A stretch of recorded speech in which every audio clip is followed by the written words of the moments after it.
मराठा आंदोलक मनोज जरांगे पाटील यांचं आंदोलन उभं राहिलं ते जालना जिल्ह्यातल्या अंबड तालुक्यामध्ये। हा तोच अंबड तालुका जो कधी काळी टोपे घराण्याचा बालेकिल्ला म्हणून ओळखला जायचा। मात्र 2008च्या मतदारसंघ पुनर्रचनेनंतर अंबड तालुका आणि घनसावंगी तालुका मिळून एक घनसावंगी मतदारसंघ तयार झाला। या मतदारसंघात जालना शहराचा देखील काही भाग येतो। 2009 पासून इथं राजेश टोपे यांचं एक अति वर्चस्व राहिलंय। राजेश टोपे आणि मनोज जरांगे पाटील यांच्यात असलेली जवळीक देखील काही लपून राहिलेली नाहीये। मनोज जरांगे पाटील हे उपोषणाला बसले असता वारंवार राजेश टोपे यांनी त्यांची भेट घेतली होती। त्यामुळे मनोज जरांगे पाटलांच्या पाठीमागे टोपेंचा हात असल्याचा देखील आरोप झाला। आता यानंतर मधल्या काळात बरंच पाणी पुलाखालून वाहून गेलं। आता विधानसभा निवडणुकीची रणधुमाळी सुरू झाली आहे आणि त्याच पार्श्वभूमीवर घनसावंगी मतदारसंघाचा आढावा घेतलाय। तर कुठेतरी राजेश टोपे हे अडचणीत आल्याचं चित्र आपल्याला पाहायला मिळतंय। त्यामुळे लोकसभेला किंगमेकर ठरलेले जरांगे पाटील आता विधानसभेत टोपेंना वाचवू शकतात का, त्यावरच हे विश्लेषण आहे। चला तर मग सुरू करूया। नमस्कार, मी पूजा आणि आपण पाहतात महाराष्ट्रभूमी। जवळजवळ 1.5 वर्षांपूर्वीची गोष्ट असेल। अंबड तालुक्यातल्या अंतरवाली सराटी गावामध्ये मराठा आरक्षण आंदोलनासाठी उपोषण करणाऱ्या मनोज जरांगे पाटील आणि त्यांच्या सहकाऱ्यांवर पोलिसांकडून लाठीचार्ज करण्यात आला होता।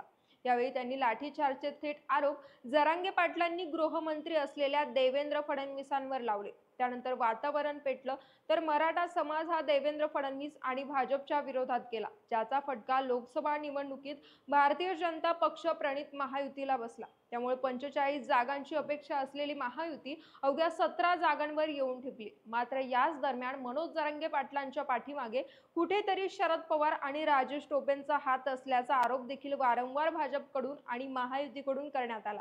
शिवाय मनोज जरांगे पाटलांची भूमिका देखील महाविकास आघाडीच्या फायद्याची ठरत असल्यामुळे याबाबत आणखी शंका उपस्थित केली जाऊ लागली। आता वर्तमानात येऊया तर विधानसभा निवडणुका लागल्यात आणि मनोज जरांगे पाटलांशी संबंध असलेले राजेश टोपे हे घनसावंगीत अडचणीच्या पराभवाच्या छायेत दिसतात। त्याला कारण म्हणजे त्यांच्या विरोधात एकेकाळी उद्धव ठाकरेंचे निकटवर्तीय मानले जाणारे हिकमत उडान यांनी मुख्यमंत्री एकनाथ शिंदेंचा धनुष्यबाण हाती घेत निवडणुकीच्या मैदानात शड्डू ठोकलाय।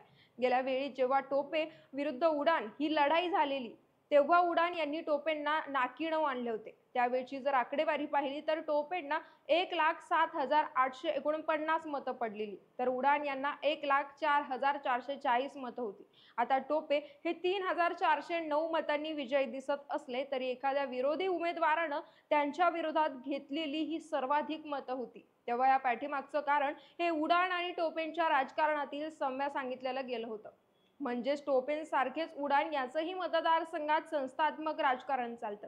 शिवाय त्यांचाही मतदारसंघात जनसंपर्क आहे। तसंच टोपेंप्रमाणे ते देखील मॅन पॉवर, मनी पॉवर, मसल पॉवर घेऊन मैदानात उतरण्याचं काम करतात, म्हणून ते टोपेंना जड गेले होते।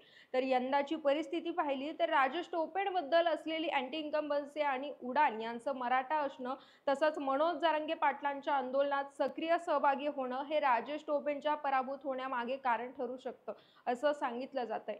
शिवाय हिकमत उडान हे शिवसेना शिंदे गटाकडून निवडणुकीच्या मैदानात आहे आणि एकनाथ शिंदेंबद्दल मनोज जरांगे पाटलांच्या मनात ममत्व असल्याचं वारंवार दिसलंय।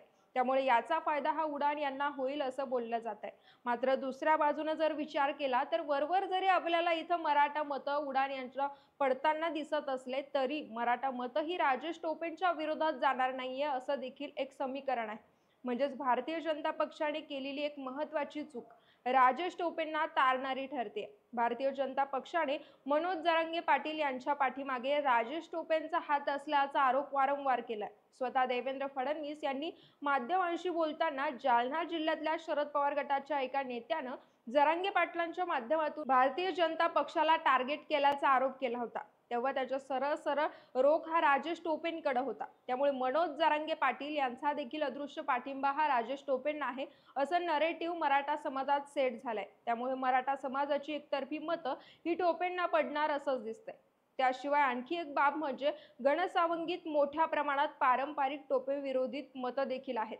आता दरवेळी राजेश टोपे हे विरोधकांना झुलवत ठेवत या मतांचं विभाजन करण्यात यशस्वी ठरतात, तर यंदा देखील तसंच होताना दिसतंय। त्याला कारण म्हणजे भारतीय जनता पक्षाचे बंडखोर अपक्ष उमेदवार सतीश घाटगे हे इथून निवडणुकीच्या मैदानात हे उतरले आहेत। त्यामुळे जी पारंपरिक टोपेंविरोधी मतं होते ते इथं विभाजित होण्याची शक्यता वर्तवण्यात येते। शिवाय हिकमत उडान यांना ओबीसी मतांची देखील साथ मिळेल असं कुठंतरी वाटत होतं।